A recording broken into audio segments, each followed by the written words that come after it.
Municipal ఫలితాల తర్వాత కమలం నేతలు పార్టీ సిద్ధాంతాలని పక్కకు పెట్టేశారా? రాష్ట్ర అధ్యక్షుడి మాటను సైతం లెక్క చేయకుండా ఇతర పార్టీలతో జత కట్టేశారా? ఎవరితో పొత్తులు ఉండవని అధ్యక్షుడు ప్రకటించిన తర్వాత కూడా కాషాయ నేతలు మున్సిపాలిటీల్లో వైస్ చైర్మన్ పదవుల కోసం కాంగ్రెస్ బీఆర్ఎస్లకు మద్దతు పలకడం ఏంటి? ప్రత్యర్థి పార్టీలతో పొత్తు పెట్టుకోవడం రాష్ట్ర నాయకత్వంపై హైకమాండ్ సీరియస్ అయిందా? ఎవరెవరు ఎక్కడెక్కడ ఏ పార్టీతో పొత్తులు పెట్టుకున్నారో నివేదిక ఇవ్వాలని రాష్ట్ర నాయకత్వానికి ఆదేశాలు జారీ చేసిందా?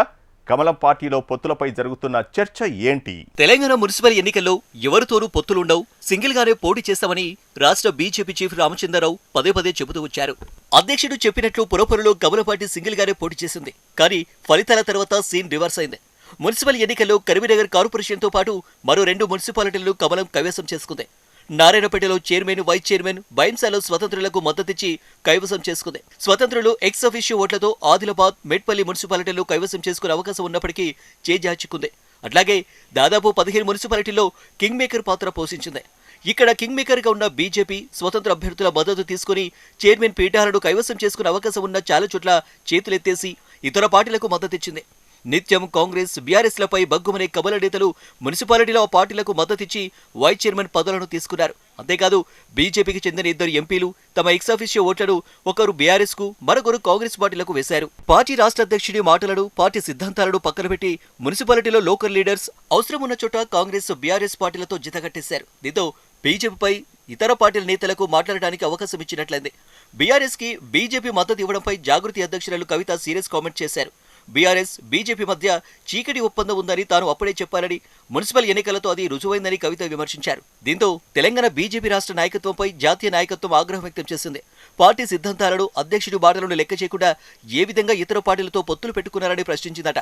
మున్సిపల్ చైర్మన్, వైస్ చైర్మన్లని కాంగ్రెస్, బీఆర్ఎస్లతో కలిసి ఏ విధంగా తీసుకుంటారని జాతీయ నాయకత్వం సీరియస్ అయిందట.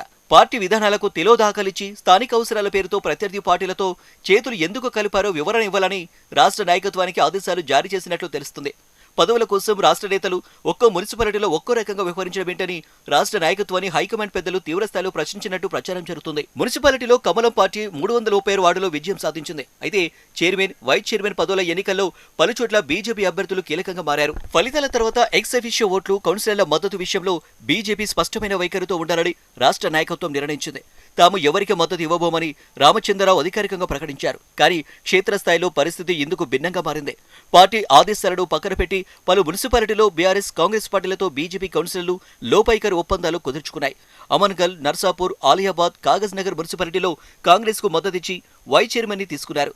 జిన్నారం, ఎల్లంపేట మున్సిపాలిటీలో బీఆర్ఎస్ తో కలిసి వైస్ చైర్మన్ పదవులను పొందడం, ఈ విషయం జాతీయ నాయకత్వం దృష్టికి చేరడంతో సీరియస్ అయిందట. దీంతో బీజేపీలో ఏం జరుగుతుందోననే చర్చ జోరుగా సాగుతుంది. ఏ మున్సిపాలిటీల్లో కాంగ్రెస్, బీఆర్ఎస్ పార్టీలకు మద్దతు తెలిపి వైస్ చైర్మన్ పదవులను తీసుకున్నారో వాటిపై పూర్తిస్థాయి నివేదిక సమర్పించాలని బీజేపీ రాష్ట్ర అధ్యక్షుడు రామచంద్రరావును కేంద్ర నాయకత్వం ఆదేశించడం రాష్ట్ర రాజకీయాల్లో చర్చనీయాంశంగా మారింది. అయితే వ్యూహాత్మక నిర్ణయమని మరికొందరు నేతలు అంటున్నారు. క్షేత్రస్థాయిలో పార్టీ బలపడాలంటే లోకల్ గా బీజేపీ ప్రజాప్రతినిధులు అవసరమని, తద్వారా కేంద్ర పథకాలను ప్రజలకు వివరించొచ్చని ఆలోచనతోనే మద్దతిచ్చి వ్యూహాత్మకంగా వ్యవహరించినట్టు చెబుతున్నారు. ఇంకొందరు దీన్ని వ్యతిరేకిస్తున్నారు. లోకల్ లీడర్ల అవసరాల కోసం ప్రత్యర్థులతో జతకడితే భవిష్యత్తులో ఆయా పార్టీలతో ఎలా కోట్లాడగలమని, పదవుల కోసం సిద్ధాంతాలను పక్కన పెట్టే పార్టీ అని విమర్శిస్తే ఏం సమాధానం చెప్పాలని అభ్యంతరం వ్యక్తం చేస్తున్నారట. మరి తెలంగాణ బీజేపీ నేతలు ఏ విధంగా స్పందిస్తారు? మున్సిపాలిటీల్లో ఇతర పార్టీలతో మద్దతుపై పార్టీ చీఫ్ ఏ విధమైన నివేదికను హైకమాండ్కి ఇస్తారో చూడాలి మరి.